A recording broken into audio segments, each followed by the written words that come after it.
सबसे पहली बात, लोगों ने कमेंट किया और बहुत तरीके से बात उठाई। उन्होंने कहा अब्राहम ने भी 10 मांस दिया, परंतु व्यवस्था के अनुसार 10 मांस नहीं दिया था। आप लोग ने जो बात उठाई है बिल्कुल सही है कि अब्राहम ने व्यवस्था के अनुसार 10 मांस नहीं दिया है, परंतु याद रखिए लूत जो अब्राहम का भतीजा था वह बंधुआई में था, क्योंकि लूत को और उसके धन को लूट लिया गया था, जिसे कहते हैं लुटेरे। उन्हें चोर भी कहा जाता है।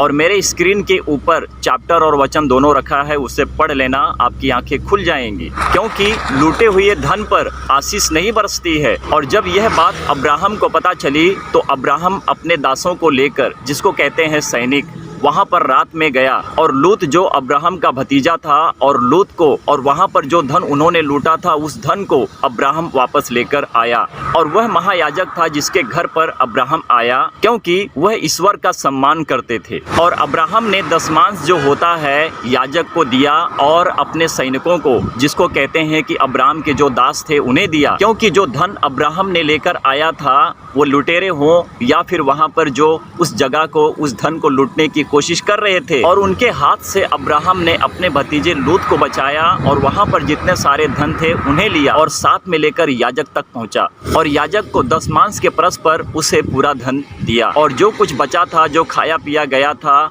अब्राहम ने अपने दासों के ऊपर रख छोड़ा और कहा कि मैं कुछ ना लूँगा, ना इसमें कुछ घटाऊंगा, ना इसमें कुछ बढ़ाऊंगा। परंतु जो कुछ वहाँ पर बचा धन था अब्राहम ने याजक को दे दिया। इजरायली भी याजक को ही 10 मांस दिया करते थे, तो अब्राहम ने भी याजक को ही 10 मांस दिया, क्योंकि वह 10 मांस परमेश्वर के भंडार में नहीं गया था और जो कुछ उसके हाथ में आया था याजक के और अपने दासों के हाथ में दे दिया। किसी को मारकर धन लूटा जाता है या फिर गरीबों में बांटा जाता है, वह धन में परमेश्वर की आशीष नहीं बरसती है। तो जो 10 मांस अब्राहम ने याजक को दिया था और अपने दासों को दिया था, वह धन परमेश्वर के भंडार में नहीं गया था। क्योंकि जो किसी को मारकर धन लूटे उस धन में भी श्राप आता है। वह धन परमेश्वर प्रभु यीशु मसीह के ऊपर आया, जिसे कहते हैं क्रूस के ऊपर वह धन श्रापित ठहरा था।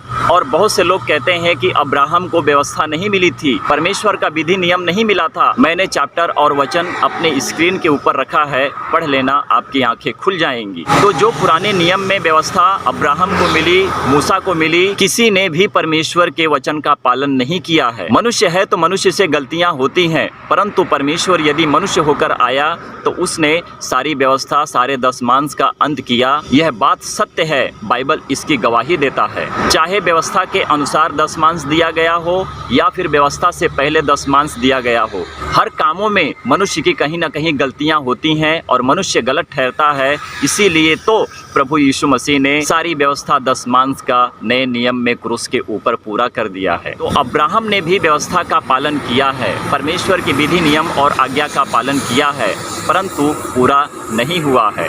मूसा ने भी परमेश्वर के विधि नियम, व्यवस्था का पालन किया है, आज्ञा का पालन किया है, परंतु पूरा नहीं हुआ है। यदि एक साधारण मनुष्य के द्वारा परमेश्वर की व्यवस्था पूरी हुई होती तो अवश्य है कि प्रभु यीशु मसीह यानी कि परमेश्वर को मनुष्य का रूप नहीं लेना पड़ता था और पृथ्वी पर आने की जरूरत नहीं पड़ती थी। तो किसी को मारकर लूटे हुए धन में आशीष नहीं बरसती है। तो आप लोग क्या कहना चाहते हैं? कोई बंधुआई में है, यदि उसके धन को किसी ने लूटा है, जाओ उसको मारो और उसके पास जो भी धन बचा है लाकर कलीसिया में दान करो। क्या परमेश्वर की आशीष इस पर आएगी? नहीं आएगी, बिल्कुल नहीं आएगी। जो मनुष्य अपनी इच्छा के अनुसार देता है, परमेश्वर उसी से प्रसन्न होता है। किसी के दबाव से, जबरदस्ती के द्वारा परमेश्वर किसी से प्रसन्न नहीं होता है और ना तो 10 मांस दान को ग्रहण करता है। मैं फिर कहता हूँ, यदि आपकी इच्छा जागती है कि मुझे कुछ करना है, कलीसिया के लिए देना है, तो आप कर सकते हैं, परंतु अपनी इच्छा के अनुसार करें। कोई आपसे यह ना कहे कि आप जितना दान डालेंगे उतना ही आपके ऊपर आशीष आएगी, मेरा विरोध इसके ऊपर है। और कलीसिया में आजकल बहुत से ऐसे जगहों पर चल रहा है,